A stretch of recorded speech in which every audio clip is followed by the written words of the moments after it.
दोस्तों 23 जुलाई 2024 को भारत सरकार की वित्त मंत्री श्रीमती निर्मला सीतारमण द्वारा जो संसद में बजट जारी किया गया है 2024-25 के लिए, उसमें बच्चों के लिए एनपीएस एक नई स्कीम शुरू की गई है जिसका नाम रखा गया है एनपीएस वात्सल्य। इस स्कीम में अब जो पेरेंट्स हैं वो अपने बच्चों का यानी जो माइनर्स हैं उनका भी एनपीएस अकाउंट ओपन करवा सकते हैं और बच्चों के नाम पर एनपीएस में इन्वेस्ट कर सकते हैं। अभी तक ये एनपीएस स्कीम सरकारी कर्मचारियों के लिए थी जो कि 2004 में स्टार्ट की गई थी। तो अब बच्चों के लिए भी ये अकाउंट खुलवाया जा सकता है। तो इस वीडियो में कंप्लीट जानकारी मैं आपको दे रहा हूँ कि आखिर कैसे खुलवा सकते हैं अकाउंट, इसमें निवेश कैसे कैसे होता है, कौन कौन से एसेट क्लास में यहाँ पर निवेश होता है और कितना यहाँ पर रिटर्न आपको मिल सकता है। ठीक है, तो इस वीडियो को अंत तक देखिएगा। वीडियो में आगे बढ़ने से पहले मैं आपको अपने आप से इंट्रोड्यूस करवा दूं। मेरा नाम है ब्रजेंद्र गौतम और आप देख रहे हैं एबीटेक फाइनेंशियल एडवाइजर। म्यूचुअल फंड के फील्ड में और इंश्योरेंस के फील्ड में पिछले 3 सालों से काम कर रहा हूं और आपकी कोई क्वेरी है तो आप लोग जो है मुझसे कांटेक्ट कर सकते हैं। इसके साथ ही अगर आपने हमारा चैनल सब्सक्राइब नहीं किया तो चैनल को सब्सक्राइब जरूर कर लीजिए क्योंकि इस तरह के वीडियोस हम बनाते रहते हैं। चलिए वीडियो में बढ़ते हैं आगे। सबसे पहले बात कर लेते हैं इस एनपीएस वात्सल्य स्कीम के बारे में कि आखिर एलिजिबल कौन कौन से यहाँ पर लोग रहेंगे। तो ये स्कीम बॉयज़ और गर्ल्स दोनों के लिए है, मतलब मिनिमम कोई एज नहीं है और मैक्सिमम अगर एज की बात करें तो वो रहेगी 18 ईयर से कम। ठीक है, क्योंकि 18 ईयर से नॉर्मल एनपीएस में वो इन्वेस्ट कर सकते हैं, लेकिन यहाँ पर जो बच्चों के लिए स्कीम है उसमें 0 से 18 साल तक की एज रहेगी। एक चीज़ यहाँ पर आपको बता दूं कि क्या 18 साल का हो जाने पर बच्चों को दोबारा से नया अकाउंट खुलवाना पड़ेगा, तो इसका आंसर जी नहीं। यही जो एनपीएस वात्सल्य आपका अकाउंट रहेगा, जैसे बच्चे की एज 18 साल हो जाती है तो इसको नॉर्मल एनपीएस अकाउंट में आप चेंज करवा सकते हैं। तो ये जो अकाउंट है आप बैंक के द्वारा खोल सकते हैं या खुद से भी खोल सकते हैं। जो डिस्ट्रीब्यूटर होते हैं उनके माध्यम से भी इस अकाउंट जो है खोला जा सकता है, कहीं से भी आप इसको खोल सकते हैं। आप चाहें तो कई सारे थर्ड पार्टी ऐप आते हैं, वहां से भी इस अकाउंट को खोल करके आप घर से ही एसआईपी के माध्यम से इसमें आप निवेश कर सकते हैं। ठीक है, अब यहाँ पर जो निवेश होता है वो बेसिकली 4 कैटेगरी में निवेश होता है। पहला यहाँ पर होता है इक्विटी, दूसरा होता है गवर्नमेंट बॉन्ड, तीसरा होता है कॉर्पोरेट बॉन्ड और चौथा होता है अदर एसेट क्लास या अल्टरनेट एसेट क्लास। तो 4 कैटेगरी यहाँ पर है, इसमें आप कहीं पर भी जहाँ पर भी आपका इच्छा करता है वहाँ पर आप निवेश कर सकते हैं। अगर हम सिक्योरिटी की बात करें तो अगर आप कॉर्पोरेट बॉन्ड या गवर्नमेंट बॉन्ड में जाते हो तो यहाँ पर आपका पैसा सुरक्षित रहेगा क्योंकि शेयर मार्केट से लिंक्ड नहीं होता है और यहाँ पर लगभग 7%, 8%, 9% तक आपको रिटर्न मिल जाएंगे। अगर आपको ज़्यादा रिटर्न चाहिए तो आप इक्विटी में यहाँ पर जा सकते हैं। इक्विटी में आपको 14 से 15% तक रिटर्न यहाँ पर मिल जाएंगे। जो अगर पिछले यहाँ पर इक्विटी में जो लोग निवेश कर रहे थे तो उनकी परफॉर्मेंस अगर देखते हैं हम लोग तो अलग अलग फंड मैनेजर जो यहाँ पर है उनकी परफॉर्मेंस लगभग 13%, 14%, 14.5% के अराउंड है। लेकिन इक्विटी में थोड़ा सा रिस्क रहता है, तो अगर आप खुद से निवेश करते हैं एनपीएस में तो यहाँ पर आपको रिस्क लेकर के चलना पड़ेगा, माइंड में रखना पड़ेगा। लेकिन अगर ये लॉन्ग टर्म के लिए अगर आप निवेश कर रहे हैं तो जाहिर सी बात है इसमें रिस्क ना के बराबर है, क्योंकि ये जो एनपीएस स्कीम है ये एक रिटायरमेंट प्रोडक्ट है। इसमें बीच में आपका पैसा विड्रॉ नहीं होगा, ये रिटायरमेंट पर्पज़ के लिए ये स्कीम बनाई गई है। हाँ, कुछ इसमें कंडीशंस हैं, अगर वो कंडीशंस में आप आते हैं तो माइनर जो है आप इसमें पार्शियल विड्रॉल अलाउड भी है।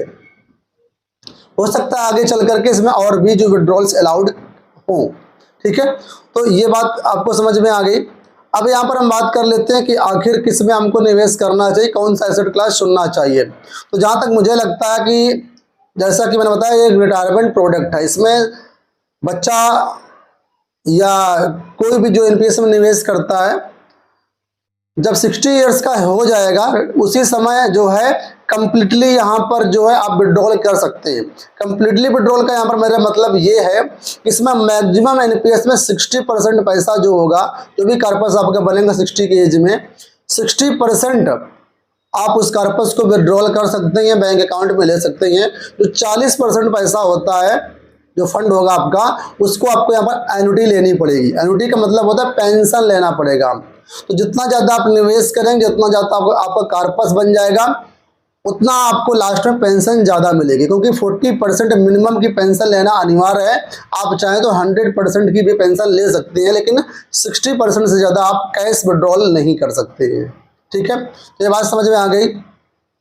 तो आप इक्विटी पर जा सकते हैं, समय अच्छा है, मतलब लॉन्ग टर्म एक तरीके से निवेश हमारा है, तो इक्विटी में कोई भी दिक्कत नहीं है। बाकी आप कॉर्पोरेट बॉन्ड या गवर्नमेंट बॉन्ड पर भी निवेश कर सकते हैं।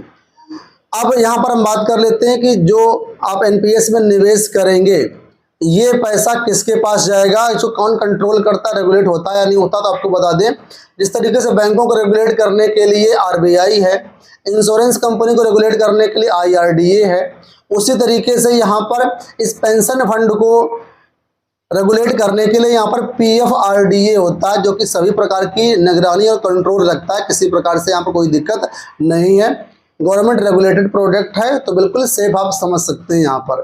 ठीक है, तो पीएफआरडीए इसको रेगुलेट करता है।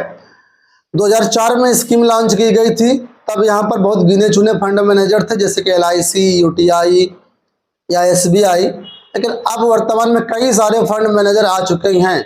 बहुत सारे प्राइवेट कंपनियां भी फंड मैनेज करती हैं, और प्राइवेट कंपनियों का देखा जाए तो परफॉर्मेंस इक्विटी में काफ़ी अच्छी है। तो आप अपने इसमें अच्छे रिसर्च कर सकते हैं कि हमें किस फंड मैनेजर के द्वारा यहाँ पर निवेश करना है। जब आपका यहाँ पर अकाउंट खुल जाता है तो अपना फंड मैनेजर भी आप यहाँ पर चेंज कर सकते हैं। साल में एक बार फंड मैनेजर आप चेंज कर सकते हैं।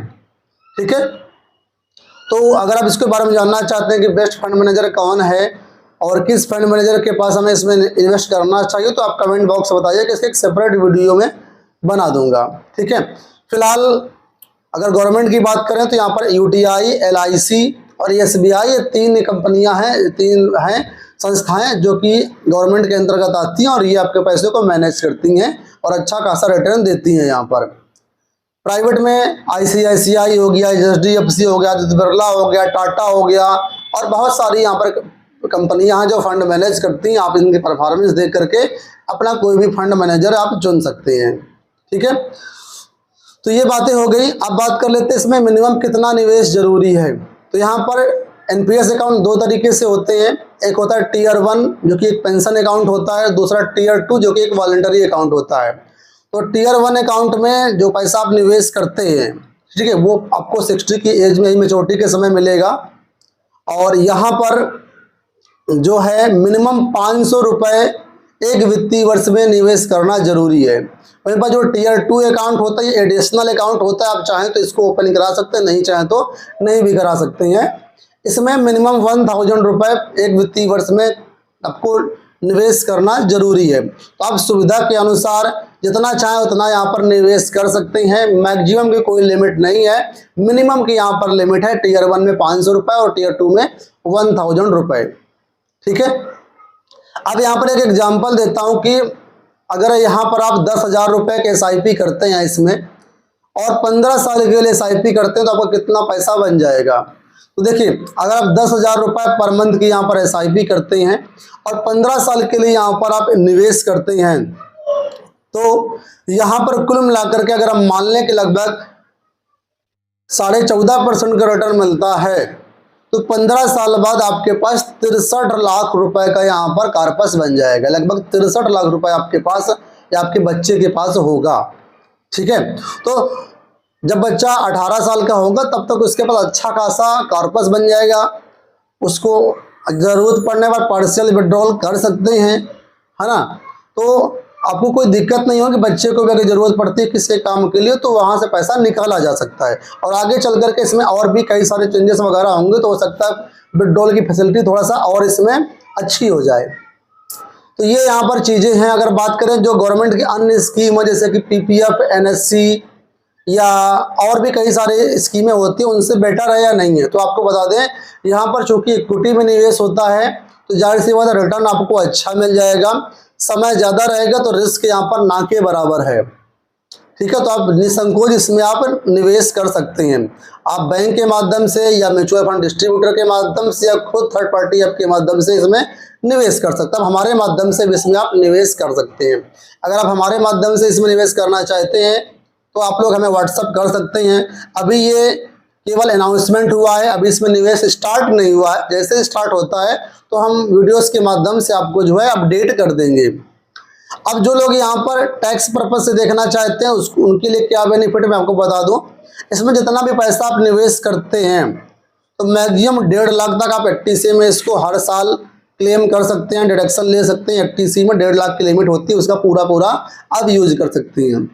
इसके अलावा एनपीएस में निवेश करने पर 50,000 की एक्स्ट्रा छूट मिलती है आपको, जो कि 80 CCD 1B के तहत होती है। तो एडिशनली आप 50,000 रुपये आप यहाँ पर भी क्लेम कर सकते हैं, डिडक्शन ले सकते हैं टैक्स, इनकम टैक्स में। तो मैक्सिमम एनपीएस में 2 लाख तक आप पर वित्तीय वर्ष में आप इतना छूट ले सकते हैं। ठीक है।